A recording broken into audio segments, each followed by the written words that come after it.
पिछले बार हम लोगों ने देखा था कि झांगे कंपाउंड एक्स के बारे में सोच रहा था कि इसे इस्तेमाल करना है कि नहीं। अब आगे झांगे के पास एक मैसेज आता है जिसमें कमांडर उसे अपने ऑफिस बुलाते हैं। तभी झांगे सोचता है, लगता है मिस्टर डेंग ने कमांडर को बता दिया होगा कि मैं कप्तान बनने के लिए तैयार हूँ। और हमें कमांडर के ऑफिस का सीन दिखाया जाता है जहाँ पर कमांडर झांगे से कहते हैं कि मैंने सुना है आप कप्तान बनने के लिए राजी हो गए हैं। और तभी झांगे मुस्कुराते हुए अपने सीने पर हाथ रखकर बोलता है, हाँ मैं हमारे देश के लिए कुछ भी कर सकता हूँ। और तभी कमांडर बोलते हैं, बस करो बेटा, मैंने पहले भी तुम्हें ये ऑफर दिया था, उस वक्त तुमने मना कर दिया था और तुम एक जोशीले आदमी की तरह व्यवहार कर रहे हो। और तभी हमारे हीरो का चेहरा उतर जाता है। फिर कमांडर बोलते हैं, अब तुमने कमांडर का पद स्वीकार कर लिया है तो तुम्हारी कुछ जिम्मेदारियां भी होंगी। तुम्हें गॉड स्क्वाड और ब्लैक रोप टीम को एक साथ लीड करना होगा और तुम्हारे पास मिशन की जानकारी भेज दी जाएगी। तभी झांगे बोलता है, मैं अपनी टीम में और 3 लोगों को शामिल करना चाहता हूँ। तभी कमांडर बोलते हैं, हाँ तुम्हें अपनी टीम में विश्वास पात्र लोगों को रखने की अनुमति है, तुम चाहो तो किसी को भी रख सकते हो। और झांगे बोलता है, कमांडर मैं केवल अस्थायी कैप्टन हूँ, मिशन पूरा होने के बाद मैं अपने शहर लौट जाऊंगा, इसीलिए मैं चाहता हूँ कि मेरा नाम गोपनीय रहे, मुझे कोड नेम चाहिए। मैं बिल्कुल नहीं चाहता कि इस लड़ाई की वजह से मुझे प्रसिद्धि मिले और लोग मेरे बारे में जाने। तभी कमांडर सोचते हैं, यह लड़का तो बहुत स्मार्ट है, हमें लड़कों को कोड नेम देना चाहिए जिससे उनकी पर्सनल जानकारी किसी के हाथ ना लगे। ऐसा करने से हमारे लड़कों की आधी सुरक्षा सुनिश्चित हो जाती है। और फिर झांगे बोलता है, क्या आप ऐसा कर सकते हैं? और तभी कमांडर बोलते हैं, बेशक, हमने ऐसा करना भी शुरू कर दिया है। तभी झांगे बोलता है कि हम कोड नेम के रूप में पौराणिक कथाओं के पात्रों का नाम यूज करेंगे, मुझे कोई ऐसा नाम चाहिए जो लोगों को ज्यादा आकर्षित न करे। फिर कमांडर बोलती है, ठीक है, आपके मोबाइल में यह जानकारी भेज दी जाएगी। और झांगे वहां से जाने लगता है। आप तभी कमांडर बोलने लगते हैं, झांगे के कप्तान बनने से हमारी समस्या का समाधान आसानी से हो सकता है क्योंकि यह बहुत समझदार आदमी है, इसे समझना नामुमकिन है। और तभी कमांडर का सेक्रेटरी बोलता है, यह तो बहुत अच्छी बात है कि झांगे मिशन पूरा होने के बाद अपना पद छोड़ देगा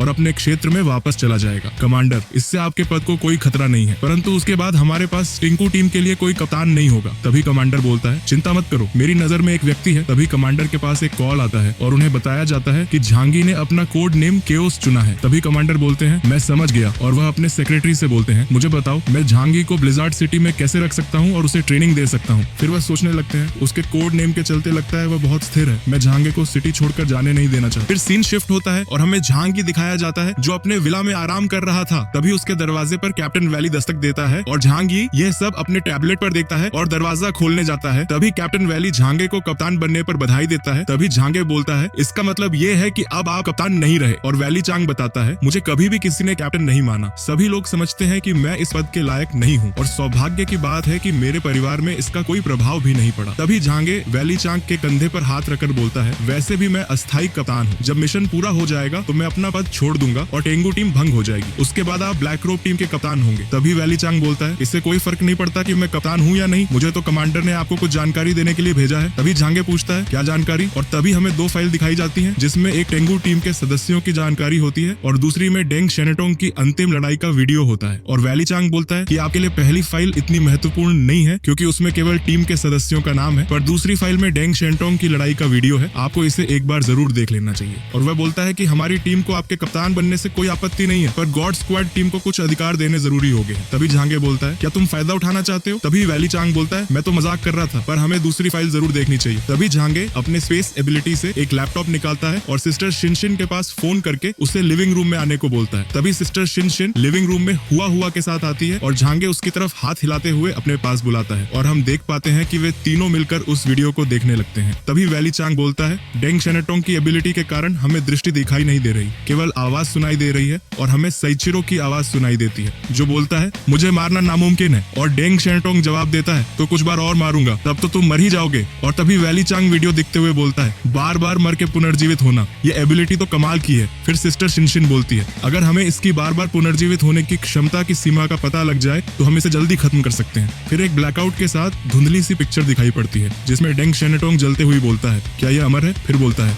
या नहीं, हो सकता है इस दुनिया में कोई भी अमर नहीं है, मुझे अब तक उसकी कमजोरी का पता नहीं लगा है, मुझे हारना नहीं चाहिए था क्योंकि मेरी ताकत उससे ज्यादा है, फिर भी मैं हार रहा हूँ। लगता है हमारे सिटी में कोई गद्दार है जिसने मेरी क्षमताओं के बारे में इन्हें पहले ही बता दिया होगा। और तभी झांगे सोचने लगता है, श्रीमान डेंग और कमांडर ने इस वीडियो को कई बार देखा होगा और तब उन्होंने फैसला किया कि कप्तान मुझे होना चाहिए। और हम स्क्रीन में देखते हैं डेंग शेनेटोंग कहराते हुए बोलता है, मुझे लगता है ये भविष्य देख सकता है, तुम्हें ये बात ध्यान रखनी होगी। और तभी उसकी गालों पर जलती हुई मुक्का पड़ता है जिससे ब्लैकआउट हो जाता है। तभी वैली चांग बताता है, उसने अंत में खुद को उड़ाने का फैसला किया। उसके बाद उन तीनों के चेहरे उदास हो जाते हैं। तभी झांगे सोचता है, क्या मेरी एक बार मर के पुनर्जीवित होने के कारण मुझ में कोई दूसरी क्षमता है जिसका मुझे अभी तक कोई समझ नहीं। फिर वह सोचने लगता है, क्या इस क्षमता को पूरी तरह से जानने के लिए मुझे डेंग परिवार के पास जाना चाहिए? तभी वैली चांग झांगे से पूछता है, इसे देखने के बाद आपको क्या लगता है? और झांगे बोलता है, मुझे नहीं लगता था कि हमारा दुश्मन इतना ताकतवर होगा। तभी वैली चांग बोलता है, पर डेंग शेनेटोंग अपने अंतिम समय में बोल रहे थे कि झांगे इससे निपट सकता है। तभी झांगे बोलता है, पर उसने पूरी बात नहीं कही थी। फिर वैली चांग बोलता है, पर तुमने 4 लोगों को आसानी से मार दिया था, वे तुम्हारे बारे में फ्यूचर प्रिडिक्ट नहीं कर पा रहे हैं। तभी झांगे उसकी बातों को रोकते हुए बोलता है, भले ही मैंने उनके लोगों को मारा, पर मैं ऐसे व्यक्ति को कैसे मार सकता हूँ जो बार बार जीवित होता है? फिर वैली चांग बोलता है, क्या तुम उसे अपनी स्पेस में कैद नहीं कर सकते? और झांगे बोलता है, उसमें केवल निर्जीव चीज को ही रखा जा सकता है। तब वैली चांग मुस्कुराते हुए बोलता है, ये तो आसान है, बस उसके टुकड़े करो और अपने डायमंड स्पेस में भेज दो। तभी झांगे हैरान होते हुए बोलता है, मैं डेंग शेनेटोंग की तरफ फाइट कॉम्बैट में अच्छा नहीं हूँ, मैं डिफेंस करने में अच्छा हूँ। और तभी सिस्टर शिनशिन बोलती है, उस समय वहाँ पर मायूमी भी थी। मुझे लगता है कि फ्यूचर प्रिडिक्ट करने की क्षमता मायूमी के पास है। अगर हम लोगों ने उसे पहले खत्म कर दिया तो उनकी ताकत 30% घट जाएगी। और झांगे पूछता है, तुम इतने विश्वास के साथ कैसे कह सकती हो कि मायूमी फ्यूचर प्रिडिक्ट करती है? तभी सिस्टर शिनशिन बताने लगती है, सेइचिरो जिंगुजी की क्षमताएं विशिष्ट हैं। मुझे नहीं लगता कि उसके पास एक ही समय में एक से ज्यादा एबिलिटी होना संभव है। मुझे लगता है कि यह शक्तियां मायूमी के द्वारा दी गई थी। अगर हम लोगों ने पहले मायूमी को खत्म कर दिया तो उनकी क्षमता आधी रह जाएगी। और तभी झांगे कुछ सोचने लगता है, जिसे देखकर वैली चांग झांगे से बोलता है, तुम्हें ज्यादा दबाव लेने की जरूरत नहीं, तुम्हें बस फ्यूचर प्रिडिक्शन को रोकना है, बाकी काम गाओ चंगकोंग कर लेगा। बेशक मैं उसकी एबिलिटी आपको अभी नहीं बता सकता, पर मुझे लगता है गाओ उससे निपटने के लिए अच्छा रहेगा, बस हमें उसका साथ देना होगा। तभी झांगे मन में सोचने लगता है, लोग राजनीति को नहीं समझते, बस वे आर्डर फॉलो करते हैं, पर मैं इनकी तरह नहीं हूँ, मुझे 3 कदम आगे रहना ज्यादा पसंद है। और फिर झांगे वैली से बोलता है, इसके बारे में बाद में बात करेंगे। बोलकर सोचने लगता है, मुझे मिशन में जाने के लिए कुछ हथियारों की जरूरत है, पहले वह ले लेना चाहिए। फिर वह सिस्टर शिनशिन को इशारा करके बोलता है, मेरी टीम में और 3 सदस्य शामिल होंगे, उनके लिए भी हथियार लेना जरूरी है, मैंने कमांडर को इस बारे में बता दिया है। तभी वैली चांग बोलता है, बताइए आपको कौन कौन से हथियार चाहिए, मैं उसे आपके पास भिजवा दूंगा। पर झांगे बोलता है, नहीं, हथियार लेने हम ही जाएंगे। और झांगे मन में सोचने लगता है, उम्मीद है झूशुआई इसे ले सकेंगे। और फिर हमें कमांडर का ऑफिस दिखाया जाता है जहाँ पर वे अपना काम कर रहे थे। तभी उनके पास एक कॉल आता है जिसमें कहा जाता है, झांगे बड़ी मात्रा में हथियारों को अपनी स्पेस में रख रहा है, गोदाम में, और हथियारों की जरूरत है। तभी कमांडर बोलते हैं, यह बच्चा तो बहुत ही शैतान है, अवसर का पूरा लाभ उठा रहा है। फिर वह ऑफिसर से बोलता है, उसे जो चाहिए दे दो। तभी ऑफिसर झांगे के पास जाकर बोलता है, मेरे पास और कुछ हथियार है, क्या आप उसे देखना चाहेंगे? और हमारा हीरो बोलता है, बेशक।